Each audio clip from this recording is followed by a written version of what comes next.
Hello everybody, thank you for joining me today. So today's video is going to be a little bit of a quicker video, but we're continuing on from yesterday's play with the alcohol inks, and we're going to create two cards using the butterflies that we did in the previous video. So I'm holding up the pieces. So we did the alcohol inks on vellum, and then we also colored in some of the vellum pieces. And then I went back afterwards and did a few of the stamped images without the alcohol ink on the vellum because I want to show you both ways, using it with the alcohol ink on the back of the vellum and with out that alcohol ink. So I'm going to go ahead and get this cleaned up real quick. That's the good thing about doing the techniques. As soon as I'm done, if I can, I try to go right into the final project. And so you're seeing my evidence that that's what happened here. So I just continued on, and we're going to go ahead and make the two sets of cards, which are going to be the 4 1/4 by 5 1/2 size. So this front piece, I actually made 3 3/4 by 5 inches. And I wasn't sure if I wanted to put the thank you in the middle and then try and play with the butterflies. But I found that I could get both butterflies on with the thank you down in the bottom right hand corner. So that's where we're going to put the thank you. And I'm trying to get it lined up. I had a piece in my MISTI that would allow me to kind of have like a grid and I could line up stuff.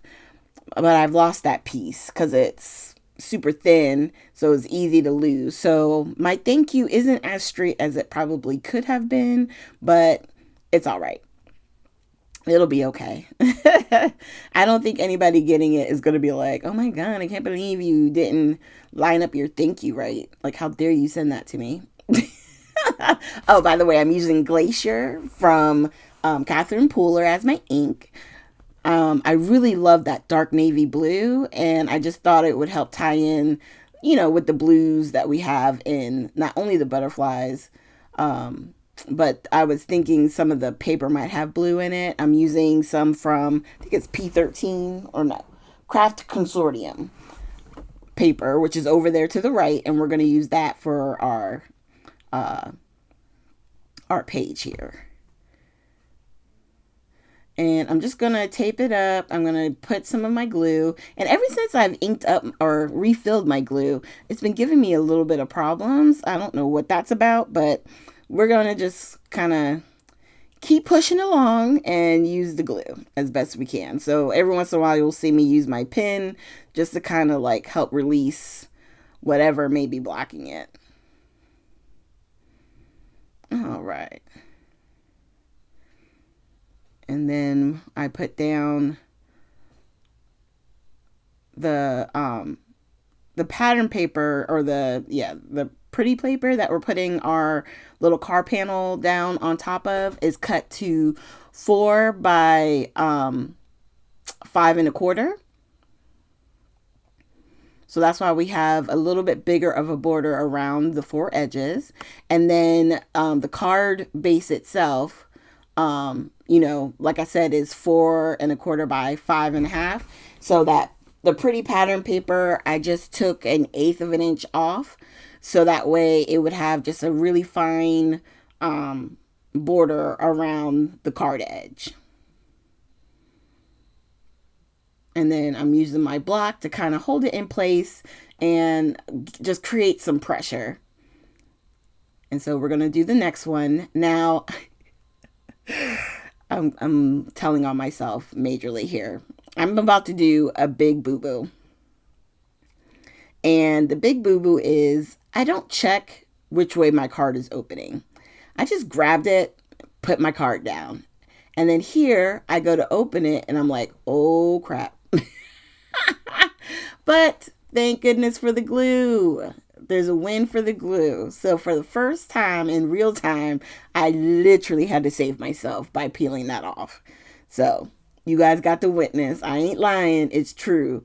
I even pressed it down and I was still able to pull it right back up.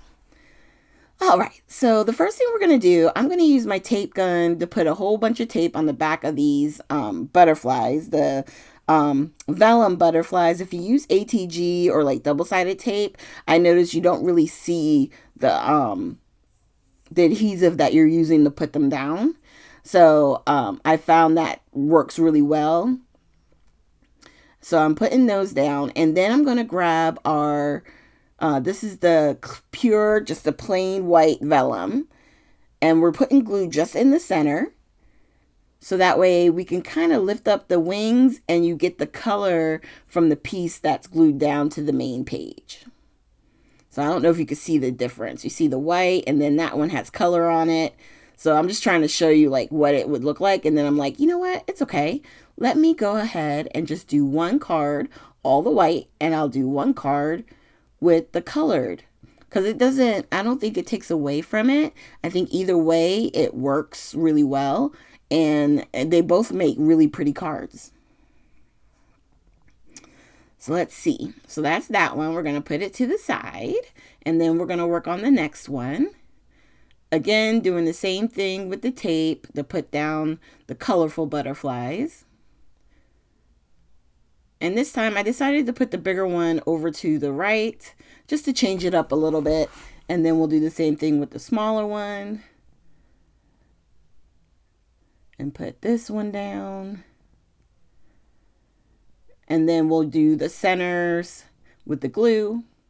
And I always do that with my butterflies anyway, because I like having the ability to fluff up the wings if I want.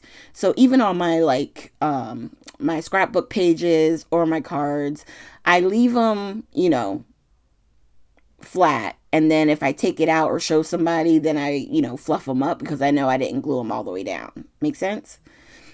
And it just gives it just a little added dimension. And then we're going to do the same thing with this one. And I'm going to kind of place and hold it with my finger. The good thing about the glue is it does dry pretty quick, so it doesn't take long for it to like kind of stay in place. So you don't have to hold it too long. So I like that. And then I'll take the block off, just kind of letting it sit. Just to give it a little bit of time, making sure it definitely adheres. All right. And then I was thinking about it, and I was like, you know what? I'm going to do it. Because you guys know I love my splatters. And on last week's card, I didn't put any splatters. So I got to bring the splatters back today. But do you see the difference? How the color on the vellum, it just enhances the color that you see there. You know what I mean? And then the clear ones, it kind of magnifies the color that's coming from beneath. I really like it either way. I'm not mad at it. So, in the comments down below, just let me know. Do you like it with the color on the vellum? Or do you like it with the vellum with no color on the back so you can see the color coming up from the actual butterflies? All right, so now I'm using the fossilized amber. Then I decided to also use, I believe it's wilted violet. Yeah, distress spritz. And then we're going to hit it with a little bit of the pure white. Now, I know you're probably thinking, why white? Well, I chose the all white, even though we're using cream paper, because I was hoping that because it's cream, the white being splattered would stand out a little bit more. I didn't want to use necessarily black, only because I have the black in the embossing, but I don't know, it doesn't stand out that much, you know what I mean? So I just wanted to use the purple because we got some of the purple colors, and then I figured the white and gold. You know, you can never go wrong with gold. All right, so there we go. I'm gonna hold it up here. So we got our splatters. And then the second one, I like them both. I ain't gonna lie, I like them both. I'm not gonna decide. So here are the close-ups. Thank you guys so much for joining me today. If you have any questions or comments, feel free to leave them down below. And if you haven't already, please consider hitting that like and subscribe button. I would so appreciate it. And I will look forward to seeing you guys next week with our next set of technique videos and technique to final project videos. Thanks again, you guys, and I hope you have a great week.